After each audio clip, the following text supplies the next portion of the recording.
الحمد لله نحمده ونستعينه ونستغفره ونؤمن به ونتوكل عليه ونعوذ بالله من شرور أنفسنا ومن سيئات أعمالنا من يهده الله فلا مضل له ومن يضلله فلا هادي له وأشهد أن لا إله إلا الله وحده لا شريك له وأشهد أن محمدا عبده ورسوله أما بعد فإن خير الحديث كتاب الله وخير الهدي هدي محمد صلى الله عليه وسلم وشر الأمور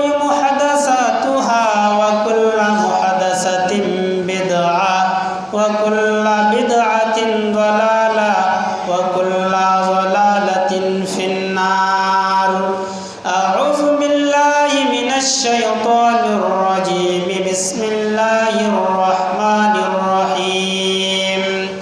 يا أيها الناس اعبدوا ربكم الذي خلقكم من نفس واحدة وخلق منها زوجها وبث منهما رجالا كثيرا ونساء واتقوا الله الذي تساءلون به والأرحام إن الله كان عليكم رقيبا.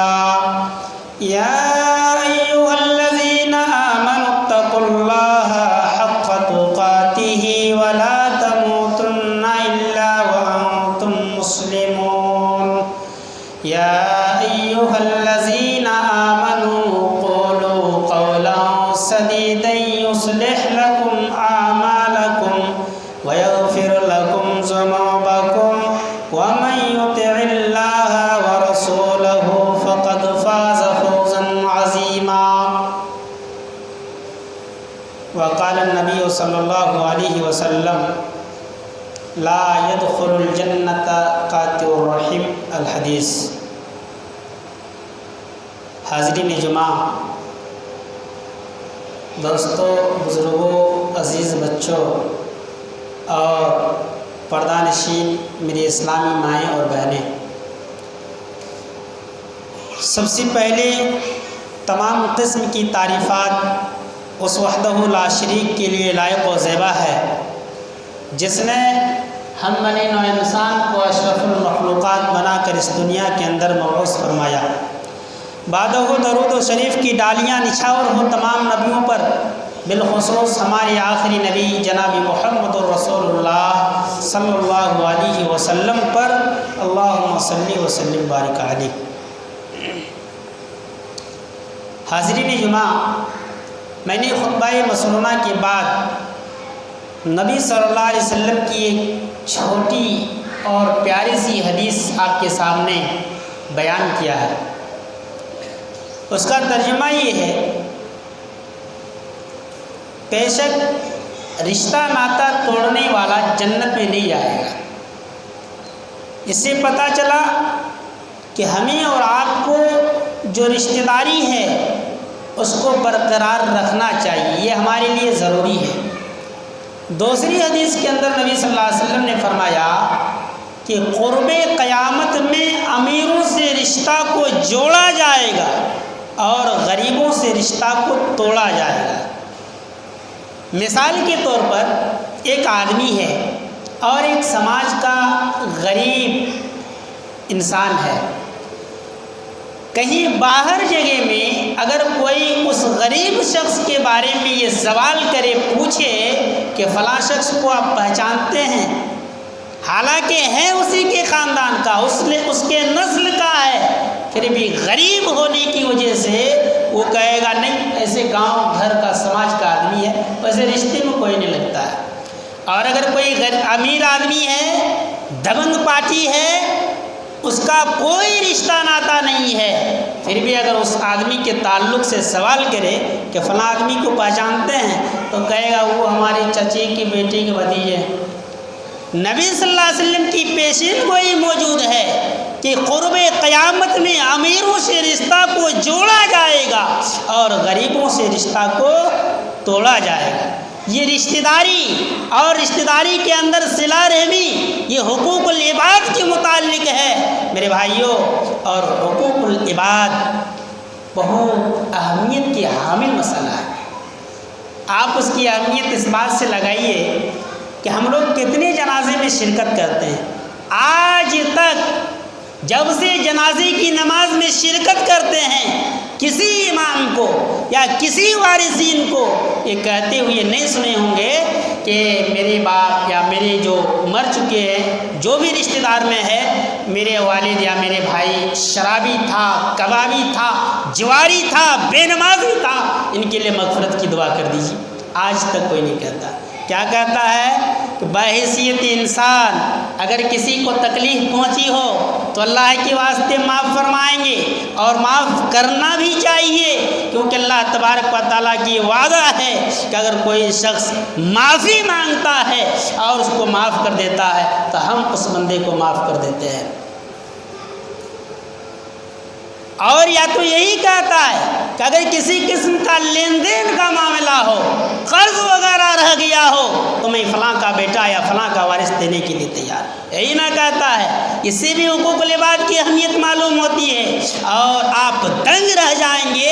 اگر آپ کے اندر ایمان ہے تو آپ کے رونگٹے کھڑے ہو جانا چاہیے۔ اللہ کے نبی جناب محمد رسول اللہ صلی اللہ علیہ وسلم کی لمبی حدیث ہے، اس کے اندر اللہ کے نبی صلی اللہ علیہ وسلم فرماتے ہیں، صحابہ اکرام بیٹھے ہیں، کہتے ہیں اتدرون من المفلس، اے میرے ساتھیوں کیا جانتے ہو کہ مفلس کون ہے؟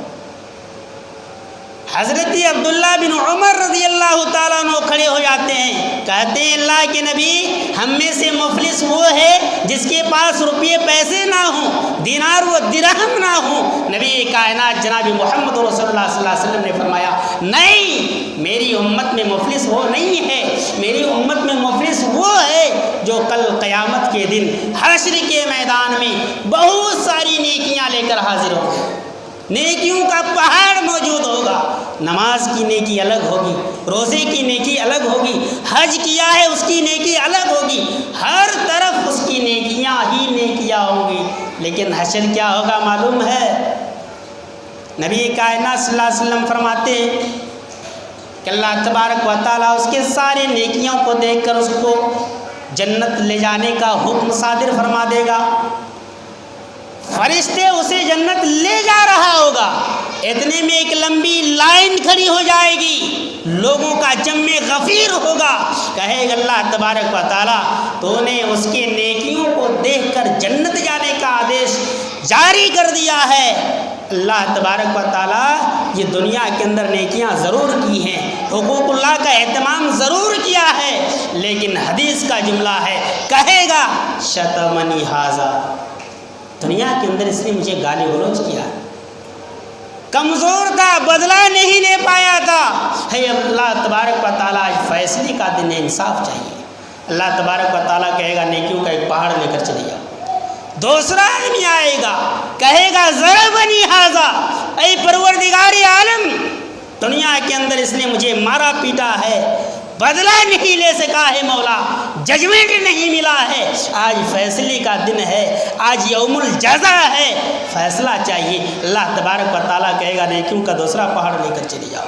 تیسرا شخص آئے گا اللہ کی عدالت میں، اللہ کی عدالت میں یہ مقدمہ دائر فرمائے گا، کہے گا حدیث کا ٹکڑا ہے قذفنی ھذا، اے اللہ تبارک و تعالیٰ دنیا کے اندر اس نے مجھ پر جھوٹے بہتان لگا کر جیل کی سلاخوں میں ہمیں سڑایا ہے اور ہمیں مقدمہ بازی کرنے پہ مجبور کر دیا تھا۔ مولا کریم انصاف کے لیے، ججمنٹ کے لیے ہائی کورٹ سے لے کر سپریم کورٹ تک کیس لڑا ہے۔ مولا کریم کیس میں عدالت کے لیے فیصلہ کے خاطر اپنی سارے روپیے پیسے برباد کر دیے، انصاف نہیں ملا۔ مولا کریم آج فیصلے کا دن ہے، انصاف چاہیے۔ اللہ تبارک و تعالیٰ کہے گا نیکیوں کا تیسرا پہاڑ لے کر چلے جاؤ۔ اس طریقے سے ایک شخص آئے گا، کہے گا مولا کریم یہ گاؤں کا پردھان آدمی تھا، اس کے زمین کے پاس میری تھوڑی سی زمین تھی، ہر سال دھان روپتے سمے گھاس جھاڑنے کے بہانے سے آری کاٹ لیتا تھا، مقدمہ لے کر گاؤں کے سرپنچ اور مکھیا اور جو طاقتور لوگ تھے ان کے پاس پہنچتے تھے، لیکن کوئی فیصلہ نہیں۔ وجہ یہ تھا کہ یہ دبنگ آدمی تھا، دیش کا پرشاسن، دیش کا امیر لوگ ان کے ساتھ تھے۔ مولا کریم آج فیصلہ کا دن ہے، انصاف کر دیجیے۔ اللہ تبارک و تعالیٰ کہے گا نیکیوں کا چوتھا پہاڑ لے کر چلے جاؤ۔ اس طریقے سے ساری نیکیاں ختم ہو جائیں گی۔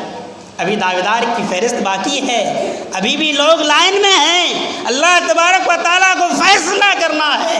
مولا کریم فیصلہ فرمائے گا، تم لوگ اپنی نیکی، اپنے گناہوں کی پہاڑ کو اس پر لاد دو اور دفع ہو جاؤ۔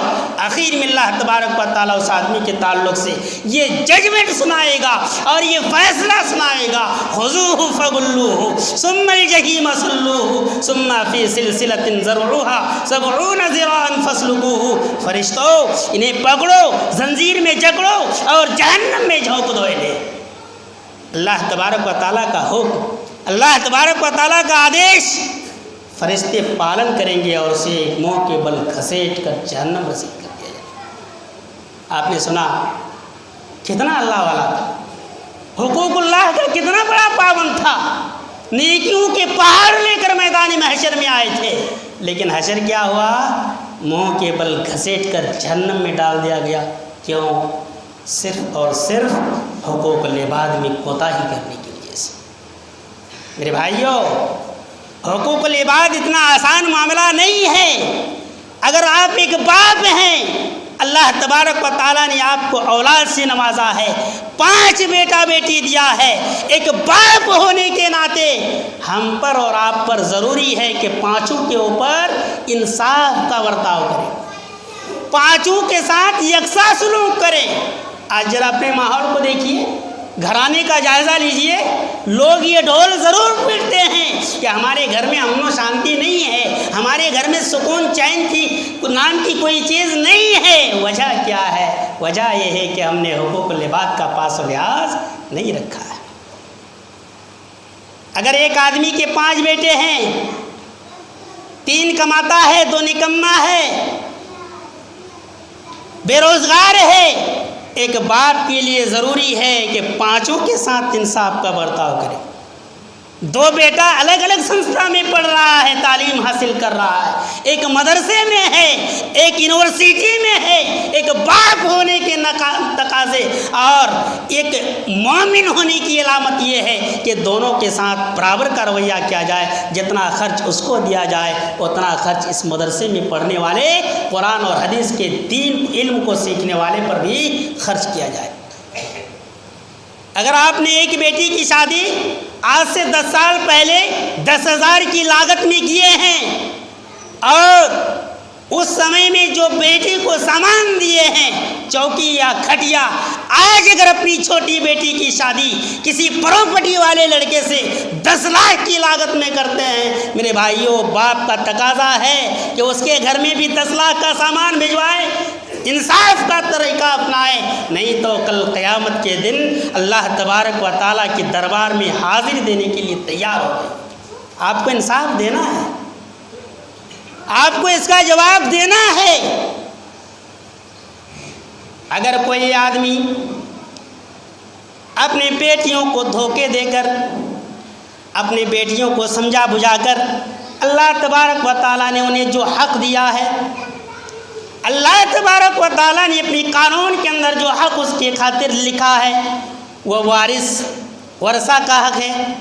آپ جو زمین چھوڑ کر جائیں گے، جو بینک بیلنس چھوڑ کر جائیں گے، اس میں جو حصہ اللہ تبارک و تعالیٰ نے بیٹیوں کے نام سے لکھ دیا ہے، اگر کوئی آدمی، کوئی غدار، کوئی اللہ کے قانون سے ٹکرانے والا، کوئی اللہ کے قانون کو توڑنے والا اپنی بیٹیوں کو بہلا پھسلا کر اپنی پراپرٹی کو بیٹے کے نام لکھ دیتا ہے، اپنی بینک بیلنس کا مالک بیٹے کو قرار دیتا ہے۔ میرے بھائیوں، اس بات کو آپ لکھ لیجئے اور دل میں یہ عزم کر لیجئے، آپ کبھی بھی جنت میں نہیں جا سکتے ہیں، کیونکہ آپ نے اللہ کے قانون کو ٹھکرایا ہے، آپ نے قرآن کے سنویدھان کو توڑنے کی کوشش کی ہے، آپ نے اللہ کے چیلنج کو ایکسیپٹ کیا ہے۔ جو زمانہ جاہلیت میں ہوا کرتا تھا، زمانہ جاہلیت میں جہیز کا رسم اسی لیے تھا کہ وہ لوگ اپنی بیٹیوں کو اپنے ترکہ میں حصہ نہیں دیتے تھے، جو زندگی بھر کماتے تھے، جو پراپرٹی اپنے بینک میں جمع کرتے تھے، بیٹیوں کو محروم کر دیتے تھے اور بیٹیوں کو یہ کہہ دیتے تھے کہ میری پیاری بیٹی، آپ کے شادی بیاہ میں تمہارے بھائی نے بہت مشکلات کا سامنا کیا، بہت روپیے پیسے خرچ کر کے تمہاری شادی بیاہ کرائے گا، اس لیے جو زمین ہے یا جو بنگلہ ہے، یہ جو بینک بیلنس ہے، اس پر لالچ نہ کرو، تمہارے بھائیوں کو رہنے دو۔ وہ بیٹی، وہ معصوم اور کلی اور مجبور، وہ بے بس بیٹی باپ کی باتوں کے دباؤ میں آ کر اپنے بھائیوں کے لیے معاف کر دیتا ہے۔ میرے بھائیوں، یاد رکھیے، یہ معافی نہیں ہے، یہ معافی نہیں ہے۔ اسلام نے جو اسے حصہ دیا ہے اس کو آپ کو ادا کرنا ہوگا، اور انصاف کا تقاضا یہ ہے، ایک مومن کی پہچان یہ ہے کہ وہ دونوں کے ساتھ، بیٹا اور بیٹی دونوں آپ کی اولاد ہے، دونوں کے ساتھ برابری کا انصاف کرنا ہوگا۔ کچھ لوگ خوش ہوتے ہیں جب اپنی پراپرٹی، اپنی زمین جائیداد بیٹوں کے نام پہ کر دیتے ہیں اور کہتے پھرتے ہیں، بڑے فخر سے کہتے ہیں، کئی آدمی کو میں نے دیکھا ہے کہ ہم نے اپنی زمین کی حفاظت کر لی، اپنے بیٹوں کے نام لکھ دیے ہیں، نہیں تو بے ہاتھ ہو جاتا، بیٹی لے کر دوسری کے ہاتھ میں بیچ دیتا۔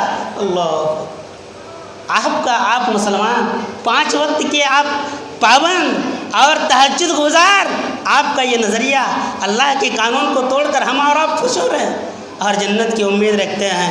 جنت اتنا آسان نہیں ہے میرے بھائیوں، حقوق اللہ میں کوتاہی ہو جائے چلے گا، 2 وقت کی نماز چھوٹ جائے، اللہ کا حق ہے، چاہے تو معاف کر سکتا ہے، چاہے تو سزا دینے کے بعد آپ کو جنت میں داخل ہونے کا ٹکٹ دے سکتا ہے، لیکن حقوق العباد میں کوتاہی ہو جائے، کوئی آپ سے پریشان ہو جائے، آپ کے ایک بیٹا یا ایک بیٹی آپ سے ناراض ہو جائے، آپ قبر کی گہرائی میں چلے جائیں، یاد رکھیں اللہ تبارک و تعالیٰ معاف کرنے والا نہیں ہے۔ آج حقوق العباد کتنا اہم مسئلہ ہے۔ انسان اگر حقوق العباد کا پاس و لحاظ رکھنے لگے تو پورا سماج، گھر، خاندان امن و سکون کے ساتھ زندگی گزار سکتا ہے۔ آئیے تھوڑی سی جھلک دکھلاتے ہیں ہم آپ کو کہ ہم حقوق العباد میں کہاں کہاں کوتاہی کرتے ہیں، جس کی وجہ سے ہم پریشان ہیں، ہمارا گھر جہنم بنا ہوا ہے۔ کچھ لوگوں کی عادت ہوتی ہے کہ اولاد گود لینے میں بے انصافی کا رویہ اختیار کرتے ہیں۔ کچھ لوگ بیٹے کی اولاد جو پوتا پوتی ہے ان کو خوب گود کھلاتے ہیں، کیونکہ وہ اپنا سنتان ہے، اپنے بیٹے کی اولاد ہے، لیکن نتنی اور نواسی کو نہیں لیتے ہیں، کیوں؟ دوسری کی اولاد۔ آپ بے انصافی کر رہے ہیں۔ کچھ لوگ جو بیٹا خوب کماتا ہے، باپ کو اپنا سارا انکم دے دیتا ہے، ان کی اولاد کو لے کر ڈیلی چوک چوراہے بازار میں گھومتا ہے، لیکن جو نکما ہے، بے روزگار ہے، رزق نہیں کما سکتا ہے، بیچارے بے بس ہیں، ان کی اولاد سے کوئی سروکار نہیں۔ میرے بھائیوں، ایمان کا تقاضا نہیں ہے، آپ کو دلیل ابھی پیش کریں گے۔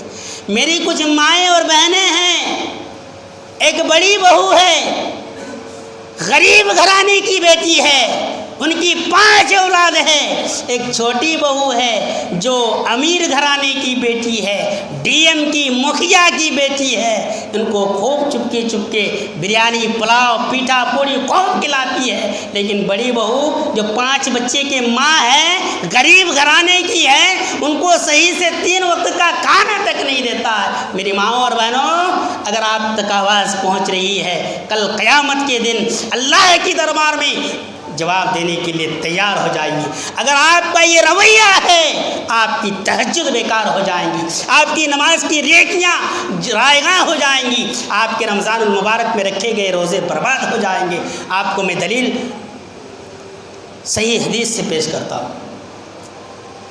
حضرت انس بن مالک رضی اللہ تعالیٰ عنہ 10 سال کی عمر میں نبی کائنات جناب محمد رسول اللہ صلی اللہ علیہ وسلم کی خدمت میں حاضر ہوئے، اپنی پوری زندگی نبی صلی اللہ علیہ وسلم کی خدمت میں گزار دی۔ اللہ کے نبی جناب محمد رسول اللہ صلی اللہ علیہ وسلم نے حضرت انس بن مالک رضی اللہ تعالیٰ عنہ کے لیے دعا کی تھی، اولاد اور مال میں برکت کی۔ نبی صلی اللہ علیہ وسلم کی دعا کا یہ معجزہ تھا، اللہ تبارک و تعالیٰ نے اس کو اتنا زیادہ مال و دولت سے نوازا کہ ان کی تمام بیویوں اور باندیوں سے لے کر صرف 80 لڑکے پیدا ہوئے۔ جب وہ وفات کیے، دنیا سے گزرے، تو ان کی ساری اولاد کو ملا کر، بیٹے پوتے پوتی کو ملا کر تقریباً 120 اولادیں موجود تھیں۔ حضرت انس رضی اللہ تعالیٰ عنہ جب باحیات تھے، بچے کو گود کھلاتے تھے، نبی صلی اللہ علیہ وسلم کے دربار میں روزانہ بچے کو گود کھلانے میں بدل بدل کر لاتے تھے۔ اللہ کے نبی صلی اللہ علیہ وسلم حضرت انس بن مالک سے سوال کیا، اے انس تمہارے پاس بچے کتنے ہیں؟ تم روز ایک نیا بچہ لاتے ہو۔ سنیے حضرت انس رضی اللہ تعالیٰ عنہ کا جواب، کہتے ہیں اے نبی کائنات جناب محمد رسول اللہ صلی اللہ علیہ وسلم، ہم کو اللہ تبارک و تعالیٰ نے بے شمار اولاد سے نوازا ہے، ہم اس لیے روز بدل بدل کر بچے کو گود لیتے ہیں، روزانہ بدل بدل کے اس لیے بچے کو لاتے ہیں کہ کل قیامت کے دن اللہ تبارک و تعالیٰ ہم سے یہ سوال نہ کر دے، یہ پوچھ نہ لے کہ اے انس تم نے ایک بچے کو تو گود خوب کھلایا ہے لیکن دوسرے بچے کو کبھی ہاتھ تک لگایا نہیں۔ میں اللہ کے دربار میں جواب کے ڈر سے بچوں کو گود کھلانے میں بھی برابری کا حساب۔ یہی حضرت انس رضی اللہ تعالیٰ عنہ کا واقعہ بہت مشہور ہے۔ حضرت انس ایک مرتبہ اپنے چھوٹے چھوٹے بچوں کو لے کر مدینہ کے بازار میں جاتے ہیں تاکہ ان کو کچھ دلائیں، آج کے زمانے میں کہہ لیجیے آئس کریم یا لالی پاپ۔ حضرت انس جاتے ہیں، یہود کا 2 بچہ جو مسلمانوں کا سب سے بڑا دشمن، اگر پوری کائنات میں ساری دنیا میں اگر مسلمان کا سب سے بڑا دشمن کوئی ہے تو میرے بھائیو اس زمانے میں بھی یہود تھا اور آج بھی یہود ہی ہے۔ اس کے بچے حضرت انس رضی اللہ تعالیٰ عنہ کے منہ کی طرف دیکھتے ہیں، بچے کے پاس پیسے نہیں۔ حضرت انس رضی اللہ تعالیٰ عنہ کا ایمان کا جذبہ جاگ اٹھا اور اپنے بچوں کو پہلا پھسلا کر جو پیسے لے گئے تھے ان یہودیوں کے 2 بچوں کو جو اس زمانے میں ملتا تھا بازار سے دلوایا۔ میرے بھائیو ذرا تصور کیجئے ہم کس نبی کی امت ہیں اور کون سی شریعت کو ماننے والے ہیں جس کا ماننے والا حضرت انس رضی اللہ تعالیٰ عنہ بھی تھا، اور انہوں نے اپنے بچے کو پہلا پھسلا کر کے لے کے چلے آئے لیکن اپنے سب سے بڑے دشمن کے بچوں کو خالی ہاتھ جانے نہ دیا۔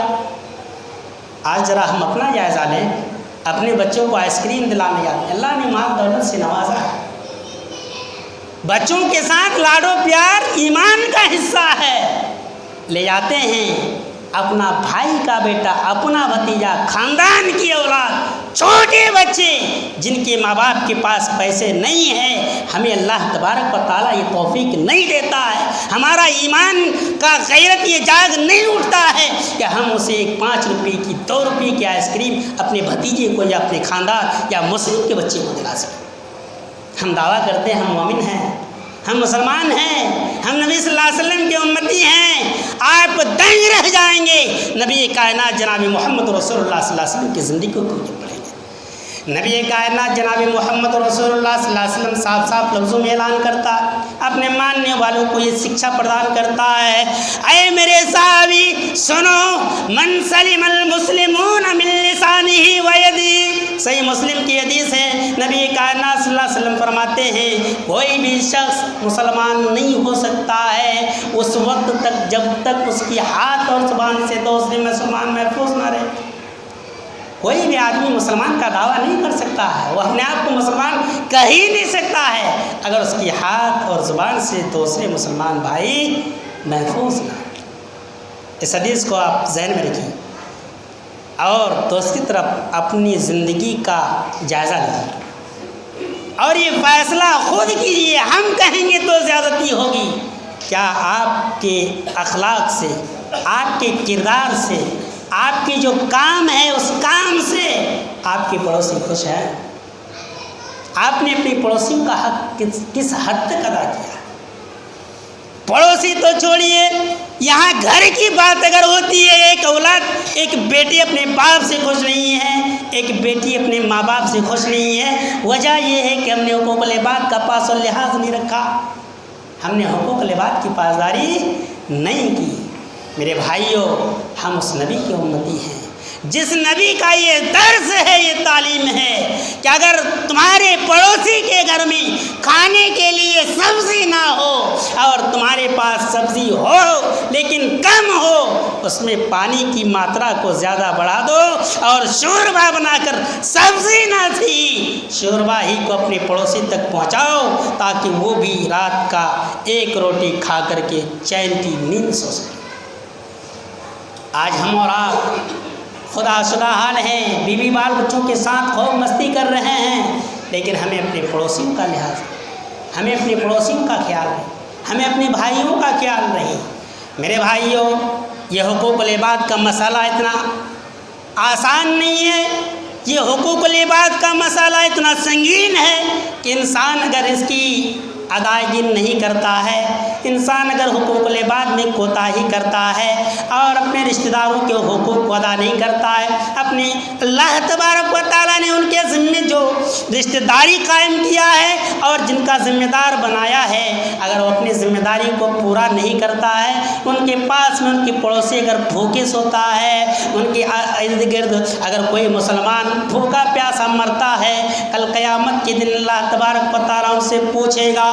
اس بندے کو بھی اللہ تبارک و تعالیٰ حاضر کرے گا جو دنیا میں اپنے دمن اور اپنی طاقت کے بلبوتے پہ دوسروں کے اوپر ظلم ڈھاتا ہے، دوسری کے اوپر ظلم کرتا ہے. اس شخص کو بھی اللہ تبارک و تعالیٰ پوچھے گا. اور ایسا نہیں ہے کہ اللہ تبارک و تعالیٰ بھیڑ میں پوچھے گا، نہیں، اللہ تبارک و تعالیٰ ایک ایک کر کے سوال و جواب کرے گا اور ہم سب کو اللہ رب العالمین کے سامنے نہ کوئی وکیل، نہ کوئی گواہ، نہ کوئی پیشگر، اپنا سوال کا جواب خود دینا ہے. ہم جھوٹ بولنے کی کوشش کریں گے، قرآن کی آیت ہے، اللہ تبارک و تعالیٰ منہ میں مہر لگا دے گا. آپ کے ہاتھ گواہی دیں گے، آپ کے پیر آپ کے خلاف گواہی دیں گے، آپ کے جسم آپ کے خلاف گواہی دے گا، اور اللہ تبارک و تعالیٰ اس دن دودھ کی دودھ، پانی کا پانی فیصلہ کرے گا.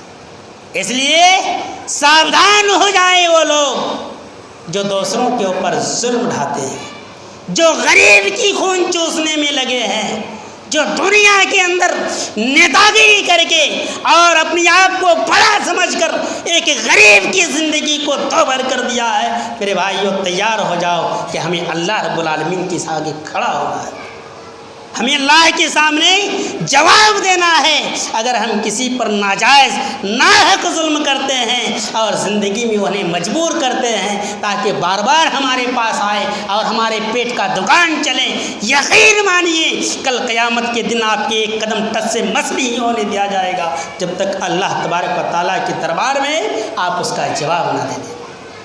میرے بھائیوں، اللہ کی حق میں کوتاہی ہو جائے، سستی ہو جائے، معافی تلافی ممکن ہے، ایک وقت کا سنت چھوٹ جائے چلے گا، لیکن ماں باپ کو خوش رکھنا، اولاد کے ساتھ انصاف کرنا، پڑوسی کا لحاظ کرنا، رشتہ داری کے حقوق کو ادا کرنا، بیویوں کے ساتھ اچھا سلوک کرنا، بچوں کے ساتھ انصاف کا تقاضا اختیار کرنا، اسی طریقے سے جو بوڑھے، ضعیف، کمزور، عمر میں بڑے ہیں ان کی تعظیم کرنا ہم پر واجب ہے. اگر ہم مسلمان ہیں، نبی صلی اللہ علیہ وسلم کے امتی ہیں، کسی کے لیے یہ جائز نہیں ہے کہ کسی کانا کو کانا کہہ کر بلائے، کسی لنگڑا کو لنگڑا کہہ کر بلانا، یہ حقوق العباد کی توہین ہے. کسی بہرے کو بہرا کر کے بلانا یہ حقوق العباد کا مسئلہ ہے. کسی گونگا کو برے نیت سے دیکھنا یہ حقوق العباد کا مسئلہ ہے. کسی ناٹے آدمی کو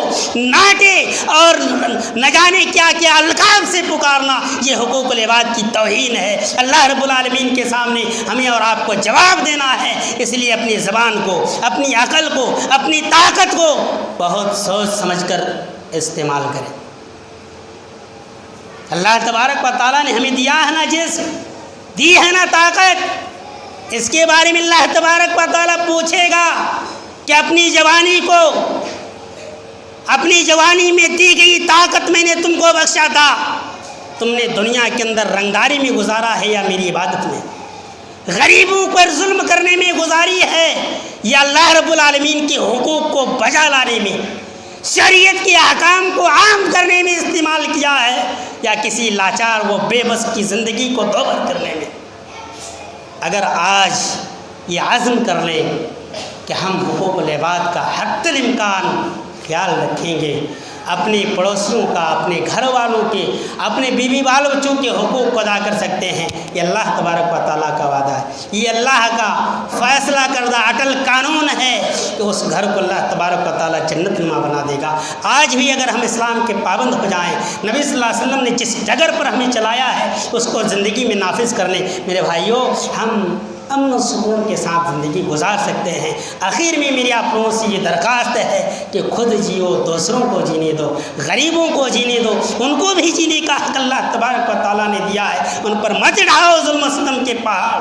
اپنی بال بچوں کے ساتھ انصاف کا رویہ اختیار کیجیے اور وہ شریعت بھول جائیے. کچھ لوگ کہیں گے کہ حضرت یعقوب علیہ السلام کے 11 بیٹے تھے، سب سے زیادہ محبت بنیامین اور یوسف سے تھا. میرے بھائیوں وہ یوسف کی شریعت تھی جو منسوخ کر دی گئی ہے. نبی کائنات جناب محمد رسول اللہ صلی اللہ علیہ وسلم کی شریعت یہ ہے کہ دونوں کے ساتھ فطری محبت بھی برابر کا ہونا چاہیے. یہ نہیں چلے گا کہ کسی رویہ تو اختیار کرتے ہیں لیکن دلی محبت اس سے زیادہ ہے. کیوں ہوگا؟ دونوں آپ کی اولاد ہے، دونوں کے ساتھ برابری کا انصاف کرنا ہوگا. اللہ رب العالمین سے دعا ہے کہ اللہ تبارک و تعالیٰ ہمیں اور آپ کو کہی گئی صحیح باتوں پر عمل کرنے کی توفیق دے. اللہ تبارک و تعالیٰ ہمارے اندر جو کمیاں، خامیاں اور جو کوتاہیاں ہو گئی ہیں مولا کریم تو اسے درگزر فرما. مولا کریم ہماری نیکیوں کو قبول فرما. ہم سے جو گناہ سرزد ہو گیا ہے مولا کریم تو اسے بخش دے. مولا کریم جو دشمنوں کے نرگے میں مسلمان جی رہے ہیں تو ان کی حفاظت فرما. مولا کریم ہمارے مسلمانوں کے اندر وہ طاقت نہیں ہے مولا کہ تیرے دشمنوں سے نمٹ سکے. مولا کریم تو اپنے دشمن سے خود نمٹ جا مولا. مولا کریم تو اسلام کو دن دوگنی رات چوگنی ترقی عطا فرما. میں اللہ رب العالمین جو ہمیں سے پریشان ہے، جو مصیبت زدہ ہیں، اللہ تبارک و تعالیٰ تو ان کی پریشانیوں کو دور فرما. جو بیمار ہیں مولا کریم تو ان کو صحت کاملہ عاجلہ عطا فرما. اے مولا کریم ہم میں سے جو بے اولاد ہیں، اولاد کی نعمت سے محروم ہے، مولا کریم تو ان کو اولاد جس نعمت سے مال مال فرما. اللہ تبارک و تعالیٰ ہمیں اسلام کا پابند بنا. جب تک ہم دنیا میں رہیں مولا کریم تیرا نام لے کر رہیں، تیری دین کی خاطر جئیں. مولا کریم جب ہمارا خاتمہ ہو تو خاتمہ بالخیر ہو. کلمہ لا الہ الا اللہ محمد رسول اللہ کی توفیق زبان سے ہو. آمین. تقبل یا رب العالمین.